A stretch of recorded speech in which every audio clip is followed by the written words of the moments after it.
In Cuba, authorities continue operations to extinguish the blaze affecting the fuel supertanker base in the province of Matanzas.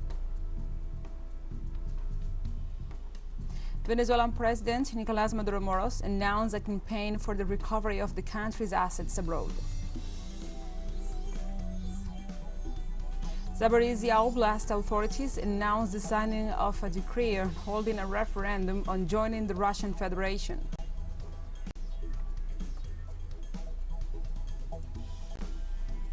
From the headquarters of TeleSUR English in Havana, Cuba, this is From the South. I'm your anchor, Gladys Quesada, and these are the news. In Cuba, firefighters continue operations to extinguish a blaze at the supertanker base depot in the industrial zone of Matanzas province.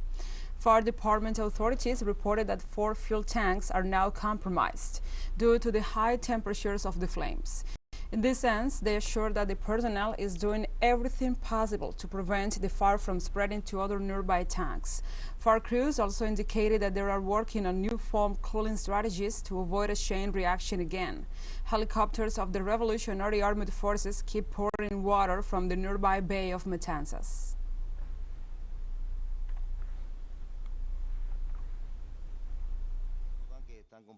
4 tanks are compromised at the moment. That is, this has been a chain reaction from the moment the first tank burned and exploded on Saturday at dawn. There has been a chain reaction and 4 tanks are already compromised. That is 4 tanks of 50,000, and the other thing is the situation we have had with the spread, with the emission of dark products that have spread on fire in all areas. Official Álvaro Chávez highlighted the importance of Mexican and Venezuelan international support in the execution of the strategies to control the blaze. We have been working on this incident since Friday afternoon. We have been carrying out a series of actions to first cool the entire structure of the burning tank, which was tank number 52, that was on fire. From that moment on, actions were aimed at cooling it and then extinguishing it with prepared foam attack. Public Health Director of the province of Matanzas, Cuba, Luis Armando Warren, gave a press conference on Monday to report the latest figures of hospitalized patients due to the oil tank foam blast.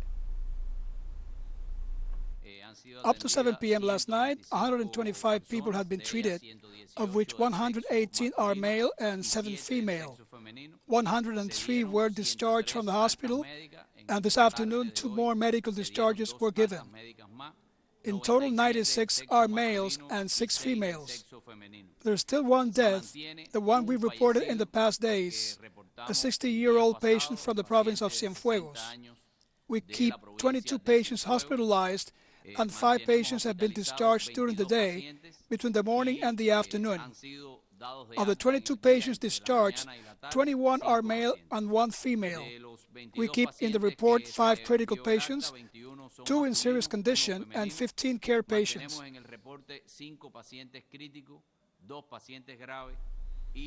Cuba's government authorities met to address the situation regarding the fire at the supertanker base in the industrial zone of Matanzas. Cuba's presidency announced on its Twitter account that the party and the government authorities meet now to check the situation of Matanzas, 3 days after the fire in the industrial zone. On the other hand, Public Health Minister José Ángel Portal Miranda also said on his Twitter account that today outpatient care services began to be provided to patients who have been discharged from hospital. Specialists from the Comandante Faustino Pérez Hospital from institutions in Havana and Mexico have treated the injuries of the injured. Likewise, authorities informed that the 3 flights with materials to put out the fire coming from Mexico and Venezuela were received at the Juan Gualberto Gómez Airport in the last few hours, according to the Minister of Transportation, Eduardo Rodríguez Dávila. Finally, the Cuban government stressed that in the meeting with Venezuelan, Mexican, and Cuban experts, the strategies were updated, which he represents and presents as these 2 most complex points, guaranteeing the water levels we need and electrical assurance for all pumping systems.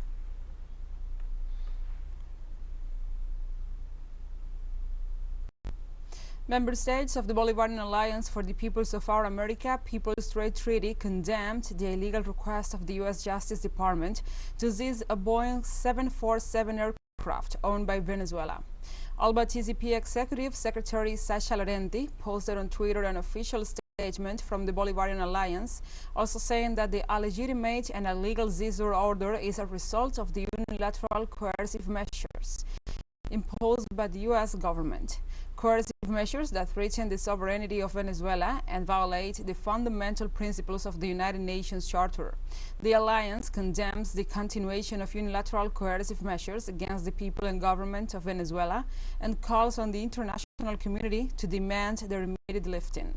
Alba TCP supports the illegal measures taken by the Venezuelan government to safeguard its assets.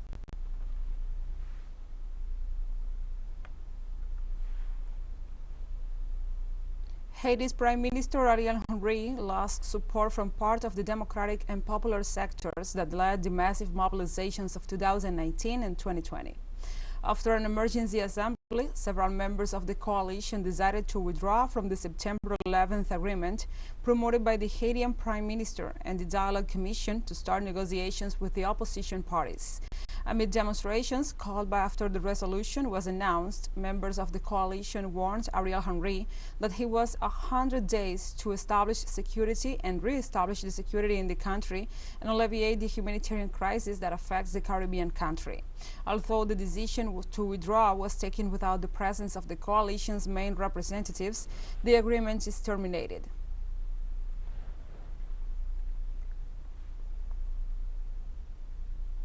Brazil's former president, Luiz Inácio Lula da Silva, leads the voting intentions for the presidential elections to be held in October. According to a survey commissioned by BTG Bank and produced by the FSB communication company, the former president remains as the first voting option with 41% of support. The poll also showed that President Jair Bolsonaro remains in second place with 34%.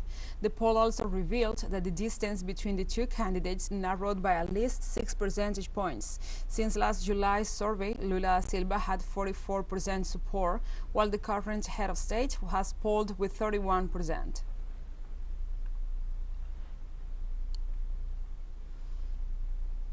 Gas workers in Uruguay face on Monday a lawsuit from Rio Gas Company for having participated in union actions. After a few weeks of conflict, the company imposed the sanctions on the workers in May, so the union carried out a series of measures to try to get these employer actions lifted.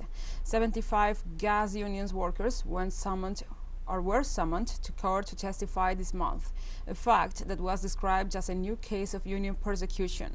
This process has been denounced by different actors of the civil society, and they point out that the persecution process against those who exercise the legitimate right to social protest.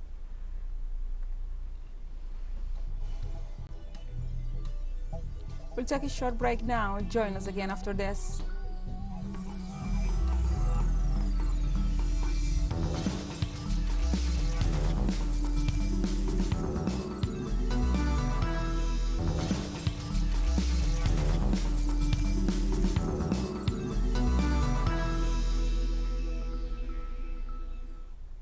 Welcome back to From the South.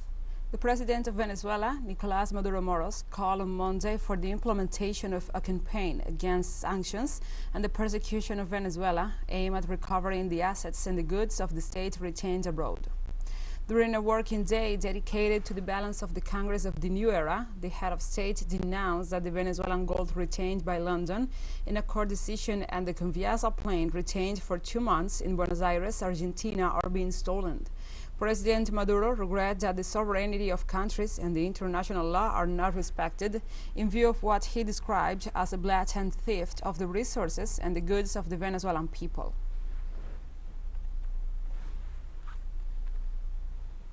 Now we want to steal a plane in Argentina by a decision of a Florida court. So from now on, a Florida, New York court decides to take a ship, a plane, or any property from Venezuela or any country, and it can do so. There is no sovereign rule, no respect for sovereignty, no respect for international law. Or is it that in Argentina, the courts of the United States rule? That is a Venezuelan good. We have the property papers. In this context, the president, Nicolás Maduro Moros, called on the support for social, trade, union, and political movements in Argentina for the rescue of the plane belonging to the Venezuelan state-owned Conviasa, and for the release of the pilots who were illegally detained. From here, from this Congress of Social Movements, I ask for support to the social, trade union, and political movements of patriotic Argentina, Peronist Argentina for Venezuela, for the rescue of the plane, for the release of the hijacked pilots. I ask for the support of Argentina, and I ask for your support. The President of Colombia, Gustavo Petro, held a meeting with leaders of guarantor countries of the country's peace process with the aim of resuming dialogues with the National Liberation Army. During his first day as the head of state, Petro met with the President of Chile, Gabriel Boric, who ratified his commitment for Chile to remain as one of the guarantor countries of the peace process. The purpose is to revive the protocols that were agreed upon and thus start this new stage that seeks total peace in Colombia. In this sense, Gustavo Petro ratified the Republic of Cuba as the venue for the talks, a desire he expressed to Cuba's Foreign Minister Bruno Rodriguez, given that the peace delegation of the insurgent group is currently in the island.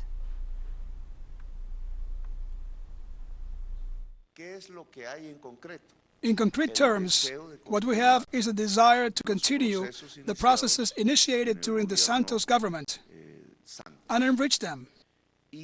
First, by complying with those that were signed, the processes with the FARC. Secondly, by continuing those that were interrupted.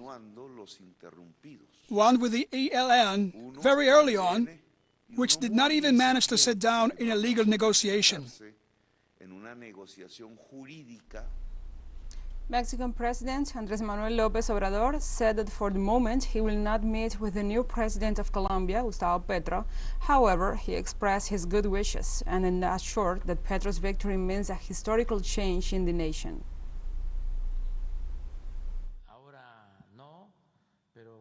Not now, but of course we are very happy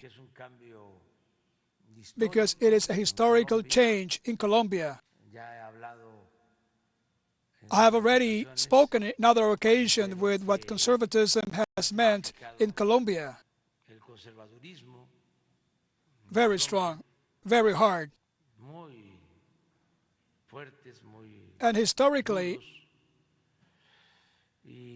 it has prevented the changes that are needed in Colombia. The Mexican head of state, referring to the Israeli bombings against Palestine, stressed that innocent lives are being lost and said that the only way out is through dialogue. We must stop the war confrontation. We must choose dialogue, not the use of force.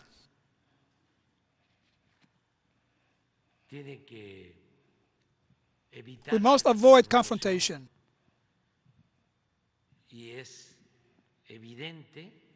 And it is evident innocent people are losing their lives. In Mexico, rescue operations continue for the 10 miners trapped in a coal mine in the state of Coahuila. National Coordinator of Civil Protection, Laura Velázquez, reported that the Navy uses specialized personnel and an underwater drone equipped with a high-resolution camera and light in order to search the water levels in the mine galleries without putting rescuers at risk. In this context, authorities detailed that the first phase of rescue operation consists of lowering the water level in the access shafts flooded in the collapsed structures. The incident occurred on August the 3rd after one of the gallery walls collapsed, causing the miners to be trapped at a depth of 60 meters.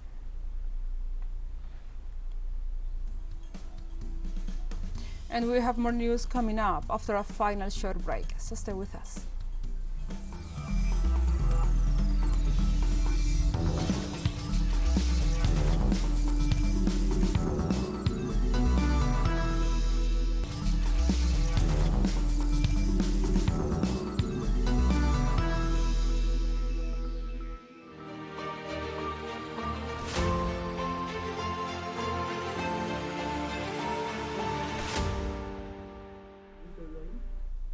Welcome back to From the South. Authorities of the Ukrainian Zaporizhzhia Oblast signed on Monday a decree to hold a referendum to annex the territory to Russia. Evgeny Belitsky, the leader of the oblast, announced the initiative during the forum We Together with Russia. Members of the main council of the military civic administration of Zaporizhzhia said the city will be protected from any attacks. Ukrainian President Volodymyr Zelensky warned that Kiev will withdraw from any negotiation process with Moscow in case of holding referendums in the territories controlled by the Russian military.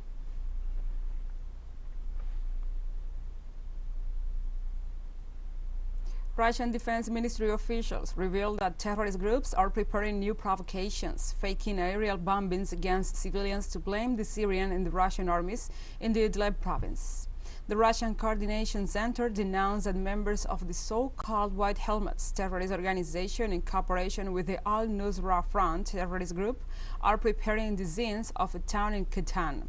The Russian Coordination Center pointed out that these actions seek to accuse the Russian Air Force and the Syrian Arab Army for carrying out attacks on civilians and infrastructure in the province. Russia's defense ministry exposed over the past few years several scenarios in which terrorists plan to use chemical weapons in several locations in that country in coordination with the White Helmets terrorist organization and with the support of Western intelligence services.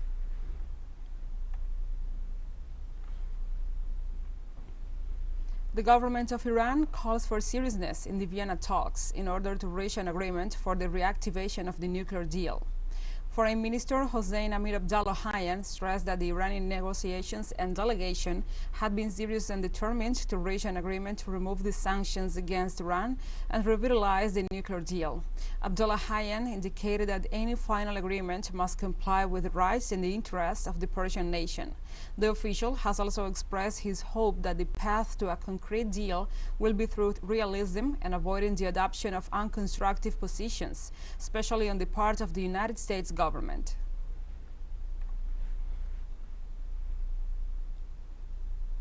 Millions of Kenyans are set to vote in Tuesday's presidential elections, hoping the polls run in peace as tension mounts. Tuesday's polls will see a tight race between Deputy President William Ruto and Raila Odinga, a veteran opposition leader now backed by the ruling party. With the specter of post-election unrest looming over the polls, many welcomed a final pledge by both men on Sunday to respect the result and to trigger and not to trigger a repeat of the violence that followed votes in 2007 and 2017. The campaign has been dominated by rigging claims, but both candidates called for a peaceful vote. No Kenyan presidential election has gone unchallenged in the last 20 years, and the discord has previously led to violence, either between communities or at the hands of the police.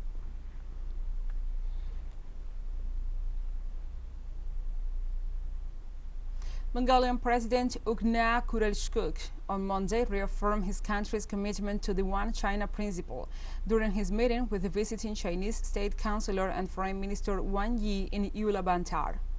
The Mongolian head of state also stated that the affairs of Taiwan, Hong Kong, Tibet, and the Xinjiang are all China's internal affairs, noting that this is Mongolia's consistent policy and that there will be no changes in this regard. Thanks to important consensus reached between both nations, several bilateral economic and trade volume agreements had been achieved. Mongolia President expressed his gratitude for China for supporting and providing it with multiple batches of vaccines and anti-pandemic supplies in spite of its own difficulties. The two high government officials signed cooperation documents and witnessed the signing of cooperation documents in terms of railway sports, health and quarantine.